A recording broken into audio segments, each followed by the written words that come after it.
What up, WINBUSH here. And what you're seeing right here, this is an application called Flow Studio that allowed me to upload video footage and put it onto different type of avatars, and it does everything within the application itself. So the lighting, the motion capture, everything was done all within Flow Studio. Now, if you're not familiar, Flow Studio used to be Wonder Studio before they were acquired by Autodesk. And speaking of which, they did sponsor this video because Autodesk did reach out and ask me if I wanted to check out Flow Studio and all its offerings. So as I was looking through the website, I saw that they actually did suitless motion capture, which, you know, I've done a ton of different motion capture here on the channel, so that always piques my interest whenever I can see there's like a video solution for motion captures. So that's what we're going to look into today. So without further ado, let's jump right into it. Now, whenever you open up Autodesk Flow Studio, it is browser based, so you can use it anywhere, whether you're at home or you're on your laptop, as long as you have internet access. But this is the screen that you're going to be greeted with. So you're going to see some templates up here at top. You're going to see some feature characters, like you might recognize these because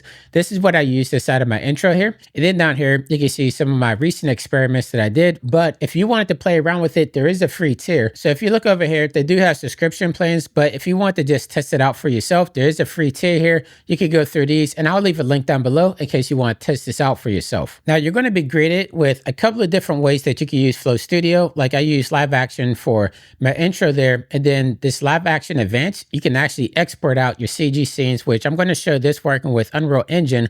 But before I do that, I'm going to come over here to AI motion capture, because this is what really piqued my interest whenever I talked to Autodesk. So you're able to do motion capture strictly from your video. You don't have to have any type of motion capture suit. And just to reiterate, you don't have to use a green screen. I just happen to like use the one when I'm doing any type of shooting. And I just use my cell phone to film this. Like I'll go through my workflow here. So as you can see, I wanted to test this out on a variety of different scenarios. So I had myself walking on a walking pad in front of a green screen because I was watching other people, their videos and their tutorials, and seeing how they were working. And most people are just walking around outside. They shot themselves in different environments, but I didn't see anybody try to do a walk cycle on the treadmill. So that's what I wanted to test out here. So I have all that footage shot. And now the next thing is just to bring it into Flow Studio. So I'm going to come down here to where it says AI motion capture. I'm going to click on continue, in which that's just going to bring up this screen right here, which you can literally just drag and drop your video right here into the middle. So inside of Windows Explorer, these are all the different examples that I was just talking about here. So I'm just going to grab this one right here. Now, I did shoot myself at 8K, but Flow Studio is not able to do 8K footage, at least not yet. So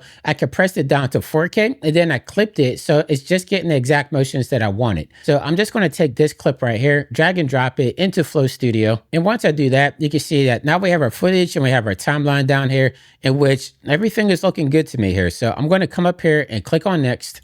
And now it's going to tell me to choose an actor. If you look down here in the lower right-hand corner, it's going to say choose actor. So I'm going to scan frame for actors, in which you want to make sure you have somebody in your scene, because that's the only way it's going to be able to scan it properly. And once it's done scanning, you'll notice that now we have a rectangle over the character, which is myself here. So I'm going to left click on this, and now it's going to tell me to select the character, and which is over here on the right-hand side. So you notice that we have this little knob right here. I can click this to expand it out.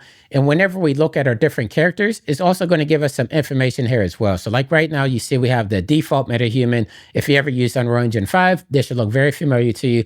But if you click on like one of these other characters, it's actually going to give you like the height data and the arm length data, and it's going to tell you like if it's hard surface or it's realistic. So those are some nice attributes that it's giving you there. But I noticed for motion capture, like I tried a lot of these different characters out, and I'm going to be bringing these into iClone. And the thing that I noticed is, depending on the character that you're using, a lot of them are not going to be compatible once you bring it into iClone. So I did come up with a solution. If you look over here at Desert Bot, if you use this character right here, this worked 100% of the time when I brought it into iClone. And I'm guessing that's because the Desert Bot is probably the most humanoid character when you're looking at like the height and the arm length. Like he's coming in at about, I think, 5'8".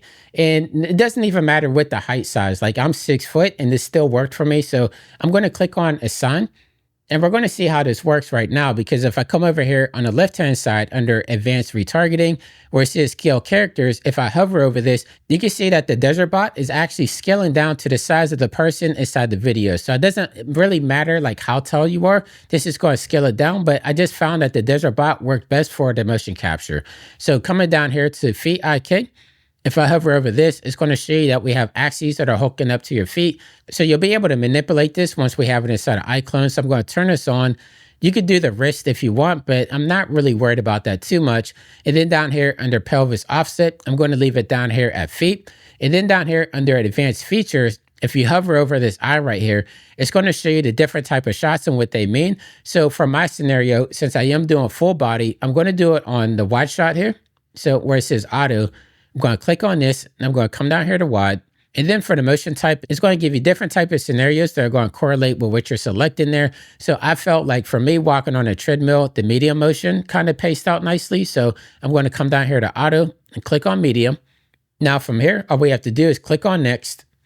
And it's going to ask us what we want to have as our output format. Now I'm going to use FBX. That seems to work really well inside of iClone.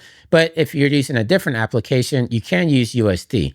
But from here, all you're going to do is hit start processing. Now these clips came in around 30 seconds to 40 seconds long. So all you have to do is hit process and let it work its magic. Now, while this is processing, let me talk about the character that I created, because I actually created myself, but in like a cartoony fashion, because I wanted to have a custom character to be able to use with the motion capture data. So if we're looking inside of iClone right now, this is my character that I created. This is myself. I built it inside a character creator, both by Real Illusion. But in a nutshell, I 3D scanned myself using my Raptor. It's a hardware scanner, and I was able to get a 3D mesh of myself using that, and then I brought it into character creator. I thought it turned out pretty cool here. So I'm going to use this, my character here, as the example for the motion capture data that we did with Flow Studio.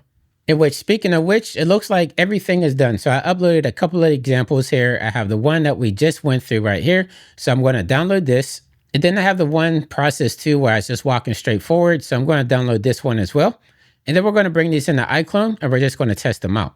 So inside of iClone, you want to make sure you have your character selected. And it's as easy as just taking the FBX that we got from Flow Studio. I'm going to left click and drag this onto my character. And then when these settings pop up where it says Motion Builder, we're going to left click on this, because we actually have a default for Wonder Studio, which Flow Studio is just Wonder Studio there from back in the day. So we're going to click on Wonder Studio.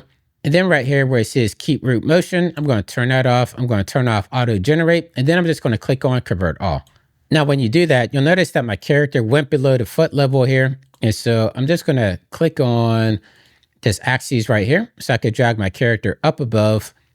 And then you'll notice that our feet aren't planted on the ground. So if you come over on your right-hand side under Modify, where it says Contact, if I click on foot, you can see that my toe went up. And that's because if I start moving my character up and down, wherever we have foot contact now with the ground, it's going to automatically snap into place, which I thought is really cool. That's why I like using iClone for my motion capture stuff. But let's look at it and hit play. So now you can see my character is skipping along, and it looks pretty good, right? Like, that's not bad at all. Now, I will say the one caveat, because we're looking at the angle that I shot it from my phone with, but if I move this around, you can see he's kind of walking with a gangster lean right there, in which I'm thinking that's because it wasn't catching my full body. And that's why I wanted to shoot myself from the front as well, just because it's always good to test stuff out. But I think for an initial pass, especially if I'm only looking at the one side here, I think that actually looks pretty good. But let's try out the other data that we got. So I'm going to hit Control Z, and back in Windows Explorer, this is going to be from the front. So I'm going to left click and drag it over my character again. And again, we're going to come down here to Wonder Studio, and we're going to hit Convert All.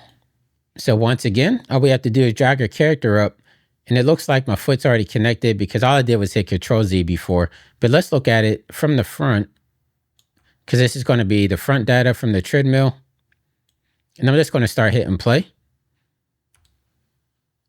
You can see that it's a lot better there. Like, we even have the hands motion captured there a little bit. I wasn't as exaggerated on this walk cycle. I did this more of like just a steady pace, just to do something a little bit normal. But, you know, I don't really like the way that the hands are looking right there. So we can actually fix all this. So that's the nice thing about iClone, because we can build on top of the data that we got from Flow Studio and just kind of fix some of this stuff. So let me come down here and look for gestures. Now let me come down, and I'm just going to, let's do like relaxed hands. So you can see now my hands are open. So that looks a lot better. We have some expressions over here where we have like talk. So let me try this one, see if he walks and talks at the same time.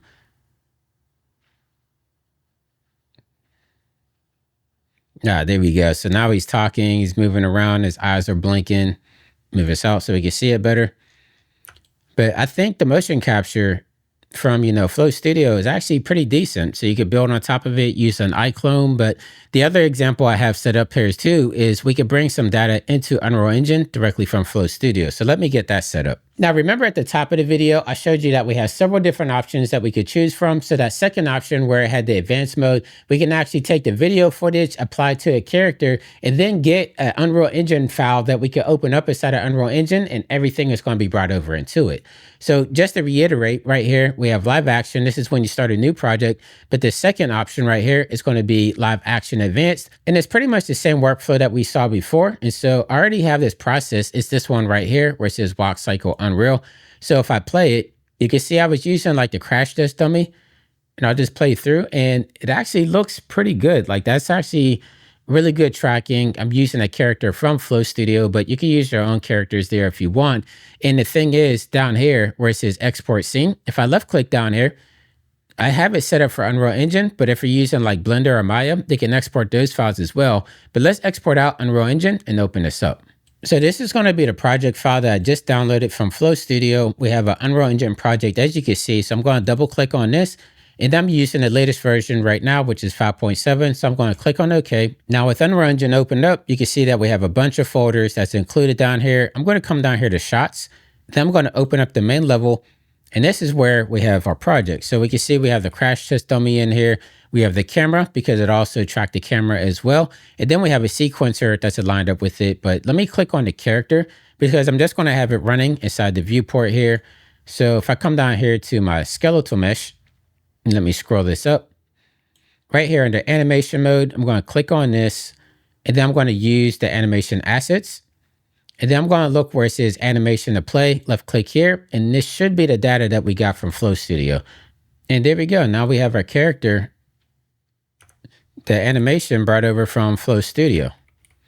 Now, the one thing I did notice, it brought in like a low res texture here. So if I click on my character, then I double click on this texture here, you can see that it's really low res in here. But you notice if I go back here into Flow Studio, we have some textures that you can export as well. So if you left click on this, it's going to tell you the dummy robot, and you just download this, and it's going to give you some nice high res textures that you can reapply. And then I noticed whenever I downloaded it, it gave me a lot more different type of textures. So we have like carbon fiber, you have some type of camo. So it gives you some variety here as well. And it also gives you like the normal maps, the metallic, the roughness, if you want to properly build out a PBR material. But let's just keep it basic for right now. So let's grab this carbon fiber one, left click, drag it into Unreal. I'm just going to make a material real quick. And then I'm going to take that and drag and drop it onto my robot. And there you go. So now we have a high res texture on our robot here. Use animation assets and apply that animation again. So now we have a robot, high texture, moving inside of Unreal Engine, which is pretty neat. So you can see that whenever I made the Unreal scene, it used a character that we selected inside of Flow Studio. So if you have a custom character that you want to use, you can upload that to Flow Studio. It has all the documentations on how to do so. There's even some plugins that you can use if you're using Blender or stuff like that. And then you're able to bring everything into these different applications, which is pretty dope.